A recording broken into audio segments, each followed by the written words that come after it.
Pemirsa, kali ini saya datang di kandangnya Mas Budi. Dan ini kebetulan saya ketemu dengan Mas Heru dari Rumbia ya Mas ya? Iya. Mas minta sih motivasi, semangat atau ngapa pilihannya sampai ke sini dan ternak kambing di sana, gimana ceritanya? Ya gini loh Pak, kalau di sana itu kan bahan pakan kambing itu kan melimpah. Satu. Terus dua itu saya kan kerjanya di jalan. Kerjanya apa? Nyopir Pak. Sopir. Sopir Pak. Sopir berapa tahun jadi sopir? Ya kurang lebih 10 tahun ada Pak. 10 tahun? Terus? Masih bujang, sekarang anaknya udah 2 Pak. Anaknya udah 2? Anaknya udah 2. Yang besar umur berapa? Udah kelas 3 SD Pak. Kelas 3 SD. Mas Heru umur berapa sih? Sekarang umur 32 Pak. 32? Terus ngapa terus kemudian awalnya ketika pengen fokus ternak kambing itu apa sih sebenarnya motivasinya? Motivasinya itu saya itu kan lihat kawan-kawan Pak. Dari segi bisnis, segi ibaratnya itu pengen itu kerja di rumah, kerja apa, yang pas apa gitu. Nah, saya kan cari-cari pasnya di mana gitu. Kayaknya kalau di ternak kambing ini kayaknya menjanjikan gitu loh Pak. Gitu. Terus enak lah kerjaannya itu, nyantai kayaknya. Nyantai. Gitu. Sejauh ini di rumah ada berapa ekor? Apa masih sedikit Pak? Masih pemula. Berapa pemula? Masih 16. 16 sedikit ya. Emang target berapa? Ya kalau target mah banyak Pak, pengennya itu. Pengennya banyak. Kalau di rumah sistem kandangnya apa yang dipakai? Umbaran kalau saya Pak. Umbaran? Tetap ada kandangnya? Tetap ada kandangnya. Terus diumbar setiap pagi gitu? Ya kalau itu apa namanya, pagi itu kasih makan kan di atas. Nah kalau habis makan itu dia keluar. Cari habis panasan itu. Nah, keluar itu kan. Keluar sendiri? Keluar sendiri. Oh jadi kandang tidak pernah ditutup siang Nggak malam? Pernah ditutup Pak. Terumbar? Terumbar. Lebar berapa sih Mas? Itu kalau lebarnya itu 12. Terus panjangnya 12, lebarnya itu 3 meter. Terus ke belakangnya itu 25. Yang saya jadi pagar. 12 musuh 25? Ya lebar itu Mas? Ya lebar Pak. Itu muat itu sampai 50 ekor itu? Ya targetnya kalau segitu muat Pak. Dari 16 ekor ini sebenarnya pemula sudah berapa bulan? Saya udah 4 bulan Pak. 4 bulan? Selama 4 bulan itu 16 ekor sudah ada yang beranak belum sih? Banyak Pak. Kok bisa kan hamil 5 bulan? Ternak 4 bulan ini kok udah ada yang beranak? Saya belinya kan udah hamil Pak. Belinya udah hamil? Belinya udah hamil 2 bulan. Ya itu kadang nggak tahu kalau itu hamil apa enggak. Tahu-tahunya di rumah itu saya melihara 2 bulan melahirkan. Gitu. Sudah ada pernah ngalami kematian? Ya udah Pak. Berapa ekor? Bah, banyak ini. Banyaknya seberapa? 6 ekor Pak. Anakan apa indukan? Anakan. Ngapa alasannya? Ya ini kurang tahu ini. Kalau pakan mah melimpah kan, jadinya kalau insya Allah nggak kekurangan. Kalau pakanan. Terus? Nah kalau apa namanya, obat-obatan itu ya masih manual kalau saya Pak. Obat-obatan masih manual, artinya tidak ada obat jadi yang dari perusahaan gitu, obat belum Pak. Bermerek gitu? Belum. Rata-rata matinya gimana sih sebenarnya?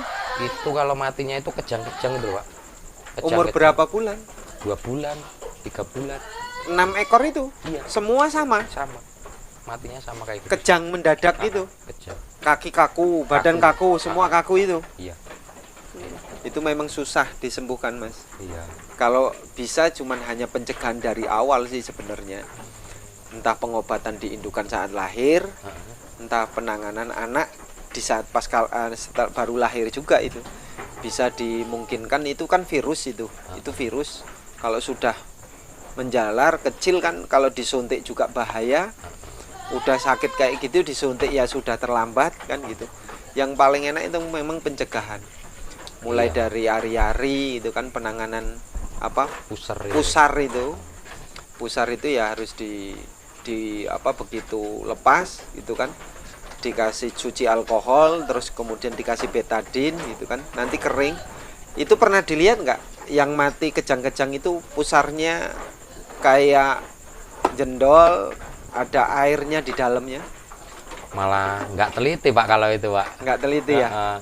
Ya namanya pemula jadinya kurang lah Pak ini masian. Makanya masih banyak nanya-nanya ini. Kapok enggak? Oh nggak ada Pak, nggak ada kapoknya kalau saya. Hah? Nggak ada kapoknya insya Allah. Trauma enggak? Insya Allah nggak Pak. Gitu. Tapi merasa rugi enggak? Ya namanya kita itu usaha Pak, namanya untung rugi itu udah nasib kita. Tergantung kitanya gitu loh. Tergantung. Mas, kalau di mobil itu kan pendapatan harian toh. Kalau kambing itu kan pendapatan bisa bulanan berbulan-bulan. Ini nanti menyiasatinya gimana? Nah justru itu Pak. Jadinya kan saya itu kan sekarang itu kalau melihara kambing itu kan enak toh Pak. Jadi pakan itu fermentasi.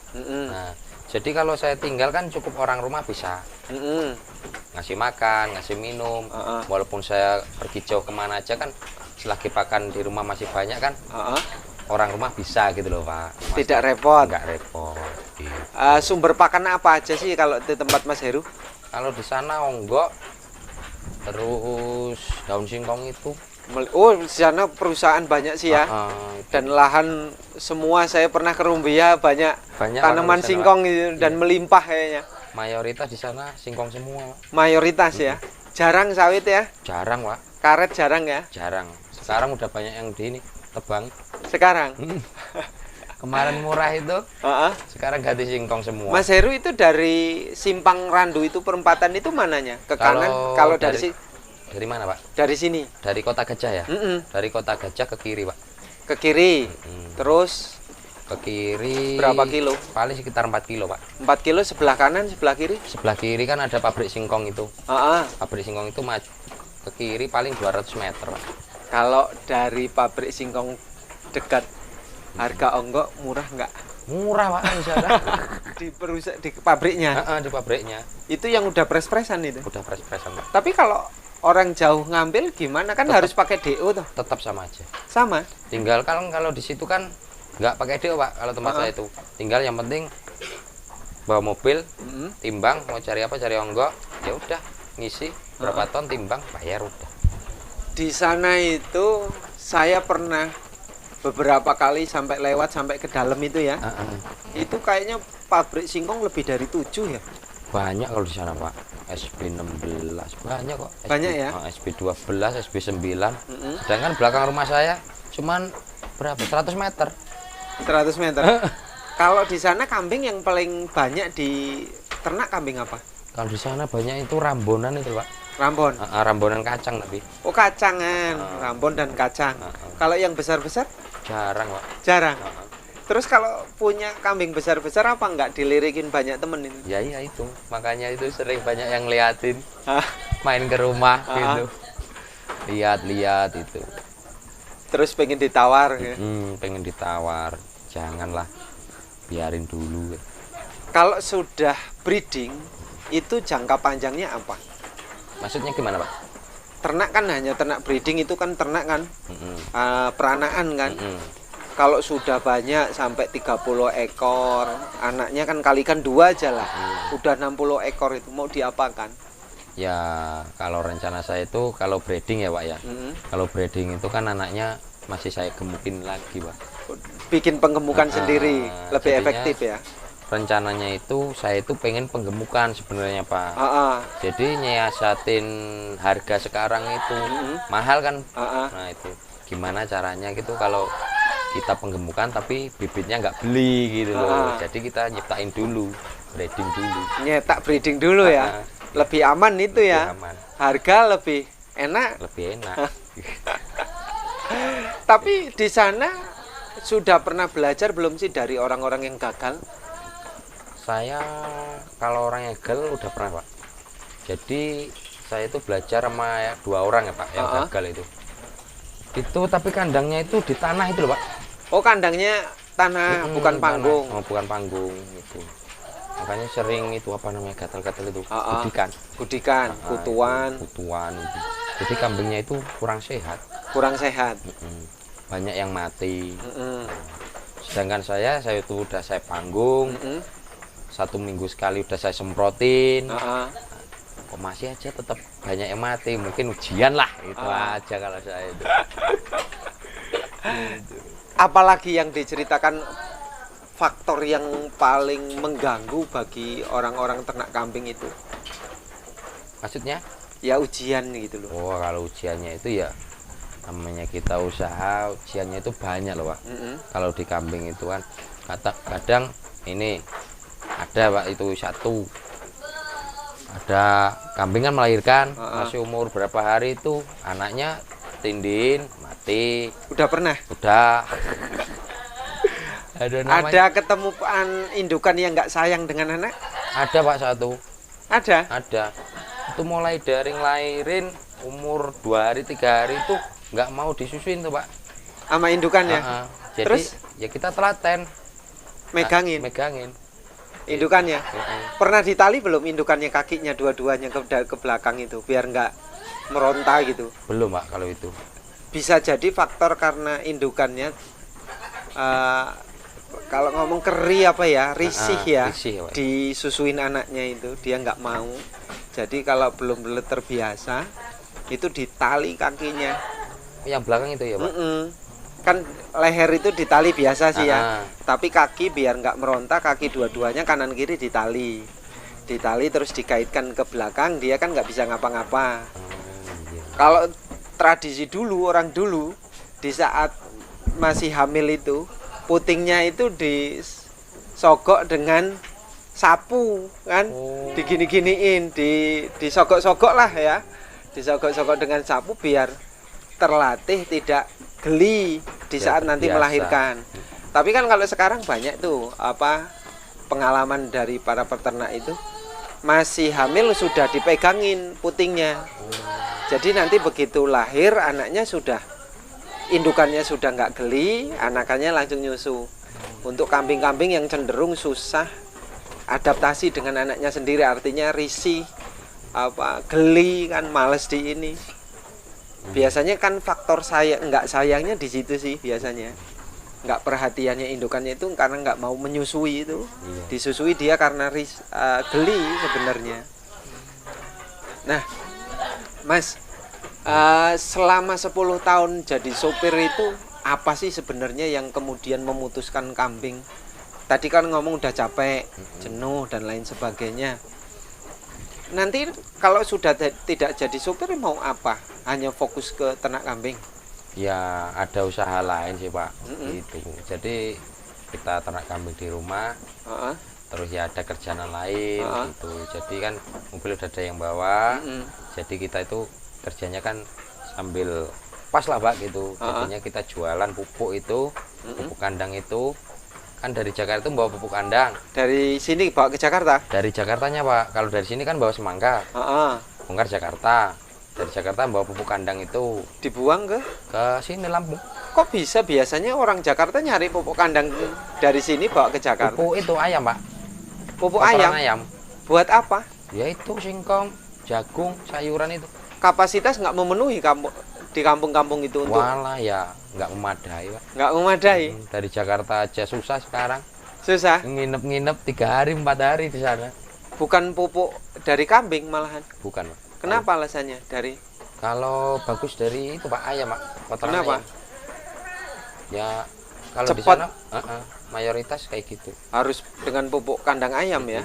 Bukan kambing? Bukan kambing. Kalau kambing ya nggak memadai lagi Pak. Kalau di sana. Nggak memadai jumlahnya. Terus kalau perbedaan antara pupuk kambing dengan pupuk ayam itu pertumbuhannya di mana sih? Lebih cepat ini Pak. Pupuk apa namanya? Ayam. Kotoran ayam. Lebih cepat. Gitu. Karena faktor banyak makanan kimia dan lain sebagainya itu ya. Sentratnya itu. Kalau kambing terlalu lama. Terus sejauh ini kotoran kambing difungsikan buat apa di sana? Ya ada sebagian buat tani. Cuman kan sebagian aja buat tani juga kan Pak. Tapi kalau itu cuman buat singkong kalau kayak gini. Kalau buat sayuran enggak ini Pak, kurang bagus. Oh di sana yang banyak juga sayuran juga membutuhkan. Tapi nggak menggunakan kotoran kambing ya? Enggak, kurang bagus. Pernah diolah nggak kambing itu? Kotoran kambing difermentasi biar kan ini kohe masih keras kan? Difermentasi biar jadi lembut kayak tepung itu, atau digiling kan ada yang pakai gilingan, ada yang lain difermentasi sehingga lebih lunak, lebih cepat langsung Belum ada kalau di sana. Belum ada ya? Belum ada. Lebih sulit aplikasinya ya? Lebih lama prosesnya gitu. Lebih lama? Kalau kotoran ayam itu kan cepat. Langsung dari Jakarta bawa pulang, langsung bisa ditabur. Itu orang-orang itu kan sukanya yang prosesnya cepet-cepet gitu loh, Pak. Yang instan ya? Instan Karena itu. pengen nganu. Kalau sekarang singkong harga berapa? Aduh, sekarang berapa itu? 900 sama berapa itu loh, Pak? Mahal apa murah? Murah, Pak, sekarang. Hah? Murah. 900 termasuk murah? Murah. Bersih ketemu berapa nanti itu per kilo? Lah itu potongannya aja 35, 30, 35. Randomnya? Potongan kadar air? Itu bersihnya itu kalau bawa 10 ton itu paling berapa loh, Pak? 7 ton apa berapa tinggal? Dari 10 ton sisa 7 ton. 7 ton. Potongannya banyak banget. Iya. 3 ton ya. 3 ton. Itu aja kalau kasesa. Kalau Thailand.